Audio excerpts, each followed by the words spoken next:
Donc pour les travailleurs agricoles, c'est toujours un programme qui est géré par un contrat de travail entre un travailleur et un employeur au Canada. Ce programme est surtout pour pallier le besoin des travailleurs dans des fermes et c'est saisonnière. Principalement, c'est une durée de 6 à 8 mois, maximum 8 mois. Et une fois la saison terminée, ces personnes doivent retourner dans leur pays. Donc c'est très très saisonnière. Et le gouvernement canadien prévoit le recrutement des personnes saisonnières dans des fermes agricoles, aussi dans des poulaillers, dans des élevages, et puis il y a aussi qu'on appelle ça champignons. Il y a pas mal de culture de champignons au Canada et n'importe quelle autre production qui est liée à des fermes, agriculture. Dans ce programme, le gouvernement central, le gouvernement canadien impose un minimum salaire pour ces travailleurs et ça varie entre 12 $ à monter, tout dépendant de où est-ce qu'on est en train, où est-ce qu'on est demandé à travailler. Et après ces 8 mois, oui bien sûr, c'est environ 12 $ par heure, c'est 40 heures par semaine, 40 heures par semaine. Et bien sûr, c'est pour une durée spécifique. Vous allez, vous travaillez, vous retournez. Vous ne pouvez pas résider au Canada en dehors de cette durée. Ce programme, le fait que ça n'aboutit pas à la résidence permanente, définitivement non. C'est un programme qui est surtout axé à des travailleurs agricoles. Et on n'a pas trop de... il n'impose pas beaucoup de conditions, même pas l'éducation, pourvu qu'on peut tout au moins comprendre les langues officielles, anglais ou français. Et bien sûr, le travail, la nature du travail demande qu'on soit pas trop âgé. Il n'y a pas de limite d'âge, mais principalement si vous êtes plus de 52, peut-être qu'un employeur ne voudra pas vous employer. Mais au Canada, dans ce secteur, on appelle ça NAFTA. NAFTA, c'est un traité où les personnes qui sont dans l'Amérique latine ont la possibilité d'aller travailler, incluant la Haïti, d'aller travailler comme travailleur agricole. C'est pour ça qu'on est en train de voir comment on peut aider les gens qui n'ont pas beaucoup de qualifications, qui n'ont pas trop... Et peut-être ce sera difficile pour eux de même formuler une demande d'immigration éventuelle et qu'ils veulent travailler parce qu'il n'y a pas de travail ici. Il va faciliter la procédure auprès d'un employeur qui a besoin d'un employé, as living caregiver, as nanny. Mais les fermes n'ont pas besoin d'un employé. Ils ont besoin peut-être de 50, 60, centaines. Donc, ce n'est pas si facile que ça, mais on est en train de faire des démarches pour alléger la population haïtienne, pour pouvoir aider aux gens qui veulent faire un peu d'argent. Parce que le salaire que vous aurez est assez conséquent pour pouvoir répatrier l'argent et aider vos familles ici. Ce programme, comme je vous ai expliqué, c'est l'employeur qui prend toute la responsabilité, le transfert, l'accommodation. Et néanmoins, il y aura des petits frais administratifs. Par exemple, l'application du visa, c'est l'employeur ne paiera pas. Parce que ça, c'est quelque chose il y a des personnes qui ont essayé trop de fois d'application et parfois même l'employeur a choisi. Il y aura le gouvernement, le visa poste peut refuser. Donc c'est à cause de ça qu'il y aura des petites dépenses en termes de procédure, de visa. Il y aura des dépenses que vous aurez faire en termes de pour avoir la criminalité, les police clearance. Hein? La police vous donne un certificat que vous êtes une personne qui vous n'êtes pas fiché. Et il y a aussi médical à faire parce qu'on doit pouvoir déterminer que vous êtes en bonne santé. Donc ce sont les petites dépenses que vous aurez à faire. Mais ça, c'est quelque chose qui viendra après. Une fois on a déterminé, parce que l'employeur doit être le gouvernement canadien doit permettre à la ferme, à l'employeur de recruter. Par exemple, le nombre est déterminé par le gouvernement canadien, pas les gens. Les gens individuels sont déterminés par le visa post qui regarde un peu le profil de la personne pour que la personne ne devienne pas un problème au Canada. C'est un programme qui n'est pas, enfin, personnellement, c'est un programme qui n'est pas trop, comment dire, trop, ça paraît intéressant dans un premier temps, mais c'est pas trop populaire.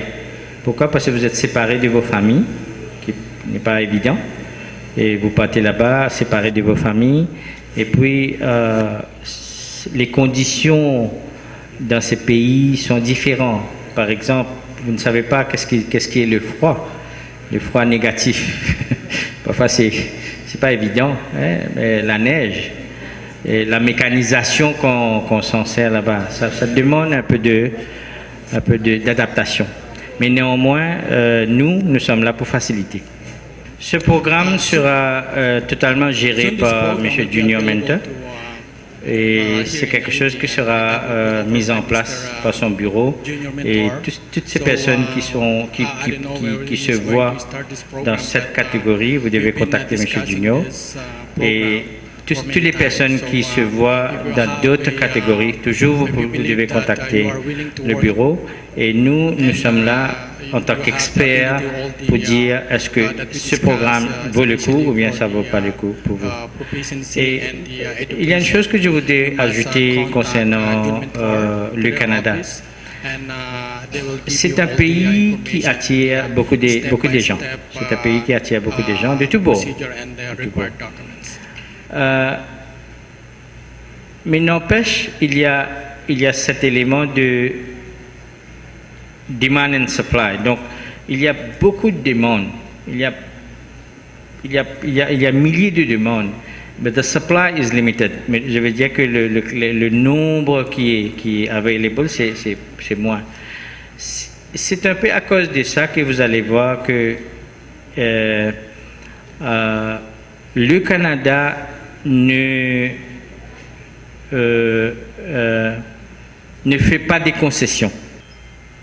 Toute l'Inde entière aurait pris les 6300. Ils ne le font pas parce qu'ils ne peuvent pas parler le français.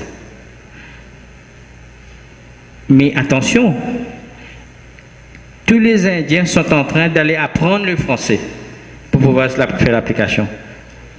Donc, ce que je veux dire, qu'il y a cet élément de demand and supply. Donc, la demande est très très grande, le supply est petit. Donc, le gouvernement canadien ne fait pas des conditions. Au contraire, ils sont en train de faire de plus en plus des structures plus en plus rigoureuses qui sont en dehors de notre contrôle. Et parfois, on ne comprend pas.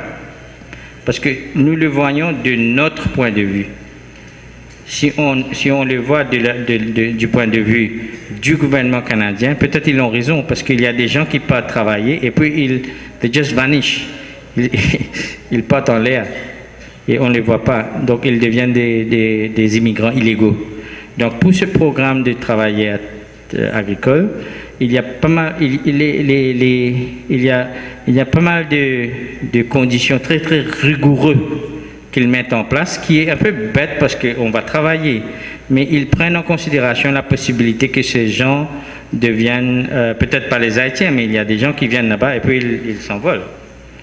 on ne voit pas. Et puis éventuellement, ils sont exploités par d'autres personnes à des prix très très bas. Donc, ne soyez pas, comme je dirais, un peu... parfois, c'est difficile d'accepter, mais c'est comme ça. La personne peut faire une demande d'immigration permanente. Après 24 mois. Oui, après 2 ans. J'aimerais savoir, est-ce que cette demande deviendra automatique ou c'est tout simplement une probabilité? Non, la demande devient automatique du moment où vous allez satisfaire que vous avez travaillé comme living caregiver pendant au moins autant d'heures, qui est à peu près 24 mois. En fait, c'est 22 mois. Et que vous n'avez pas fait d'autres travail et vous n'avez pas changé d'employeur sans avoir informé l'autorité canadienne. Donc vous avez complied vous avez satisfait toutes les conditions liées au travail du living caregiver. Right? Ok, et à partir de ce moment... Et pas d'argent à montrer. Ok, à partir de ce moment, l'acceptation devient... Ça prend 1 an. Okay. Donc c'est à cause de ça que le contrat est renouvelé pour 2 ans. Entre-temps, il y a la résidence permanente qui vient vous joindre. Ma question est la suivante. Vous parlez de travail agricole. Oui. Ok. J'aimerais savoir comment ça se coûte. Ok. Pour les dépenses, vous n'avez pas fait par-dessus. Comme j'ai dit, ça coûte pas. Ça ne coûte pas parce que c'est l'employeur qui prend la charge de tout. Mais il y aura par exemple, le Work Permit Visa. Il y a un visa, le frais gouvernementaux, c'est $150. Ça, vous devrez payer. Il y a le médical, ça, vous devez payer à la clinique. Donc, il y a des petites dépenses qui sont minimales. Mais sinon, tout est pris en charge par l'employeur. Mais il y aura des frais administratifs, peut-être M. Junior prendra.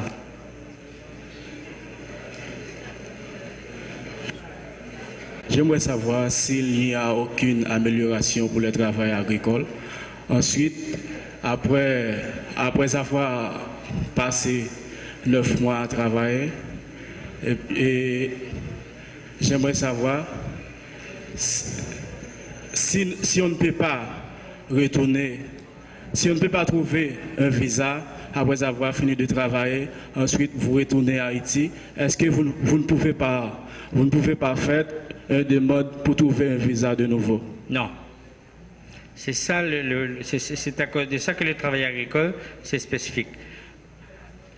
On ne peut pas renouveler le visa. Non.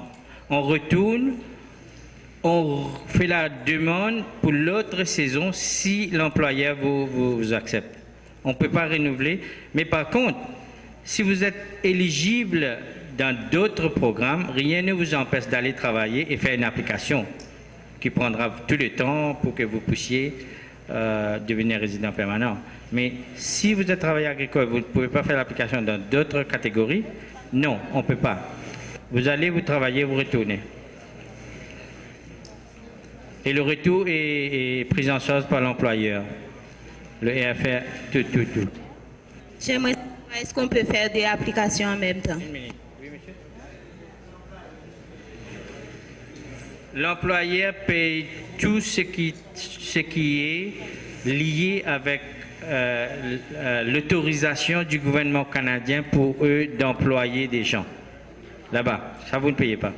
Mais ici, quand vous faites l'application du visa, il y a un fees que le gouvernement demande. C'est minimal, c'est $150, je crois. Ça, vous devez payer, et des frais administratifs du bureau de M. Junior.